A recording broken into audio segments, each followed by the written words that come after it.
ये कहानी मध्य प्रदेश के ग्वालियर शहर के एक बेहद मशहूर बोर्डिंग स्कूल विद्या निकेतन की है।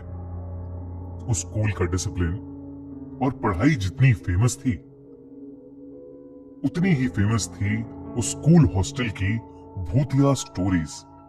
एक रात 12th क्लास के 4 दोस्त मिलकर वहीं भूतिया बातें डिस्कस कर रहे थे, जब उनमें से एक लड़का सूरज कहने लगा कि उसके पास एक ऐसा गेम है जिसकी हेल्प से वो ये पता लगा सकते हैं कि हॉस्टल की सब फेमस बातें सच भी हैं या नहीं। सब वो गेम खेलने के लिए तैयार हो गए, मगर रवि उस वक्त किसी भी बात पर ध्यान नहीं दे रहा था, क्योंकि वो अपने फोन पर विंजो ऐप पर लूडो खेल रहा था और पैसे कमा रहा था। सूरज ने रवि के हाथ से फोन छीना और उसे भी वो भूतिया गेम खेलने बिठा दिया। वो गेम था चार्ली चार्ली। लोग कहते हैं कि चार्ली चार्ली गेम एक ऐसा गेम है जिससे आत्माओं से बातें करी जा सकती हैं। इनफैक्ट उनकी माने तो ये गेम इतना खतरनाक है कि कई लोग इसकी वजह से पागल भी हो चुके हैं और कुछ लोगों की तो जान भी जा चुकी है। सूरज ने सबको एक सर्कल में बिठाया और बीच में एक पेपर पर यस नो नो यस लिखकर उस पर 2 पेंसिल्स रख दी। रवि ये देखकर हंसने लगा और वो सर्कल से उठकर जाने ही वाला था कि अचानक कमरे की लाइट्स फ्लिकर करने लगी। ये देखकर सबके होश उड़ गए।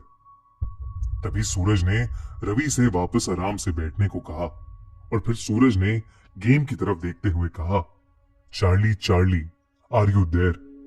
यानी चार्ली चार्ली क्या तुम यहां हो?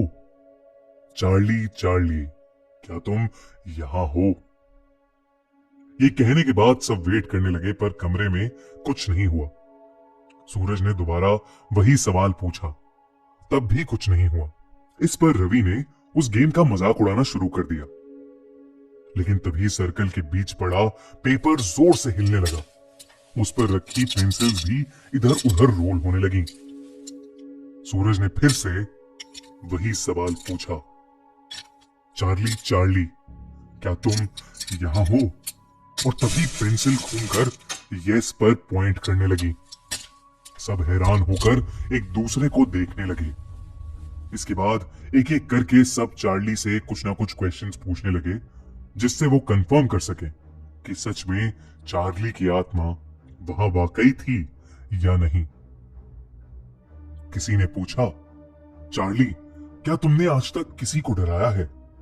तो किसी ने पूछा, चार्ली क्या कभी तुमने किसी की जान ली है? पेंसिल घूमती रही, कभी यस पर तो कभी नो पर। रवि उस सर्कल में बैठे बैठे भी सबका और चार्ली चार्ली गेम का मजाक उड़ाता रहा। उसे अब भी लग रहा था कि सूरज सबके साथ कोई मजाक कर रहा है। सबकी बारी हो चुकी थी और सूरज ने रवि को चार्ली से सवाल पूछने के लिए कहा। रवि ने मजाक में पूछा, चार्ली क्या तुम बेवकूफ और पागल हो? इस पर पेंसिल नहीं हिली और रवि को विश्वास हो गया कि चार्ली चार्ली गेम बकवास है और वो सर्कल से उठ गया। लेकिन जैसे ही वो वहां से उठा, उसी वक्त पेंसिल घूमकर यस पर पॉइंट करने लगी और फिर जोर जोर से हिलने लगी। कमरे की लाइट्स अब और जोर से फ्लिकर कर रही थीं। सब डर के मारे अपनी जगह पर जम से गए थे। तभी अचानक से लाइट चली गई और पूरे कमरे में अंधेरा हो गया। उस अंधेरे में उन दोनों लड़कों को बस 2 चमकती लाल आंखें दिख रही थीं, जिसे देखकर वो बुरी तरह डर गए थे। सूरज ने जल्दी से जाकर लाइट ऑन की। तभी सबकी नजर रवि पे गई और सभी ने जो देखा वो देखकर सबके पैरों तले जमीन खिसक गई। रवि का चेहरा अचानक नीला पड़ गया था। धीरे धीरे वो वहीं खड़ा खड़ा कांपने लगा। उसकी आंखें सफेद हो गई थीं और वो एक अजीब सी आवाज में चिल्लाने लगा, जैसे कोई उसका गला घोट रहा हो।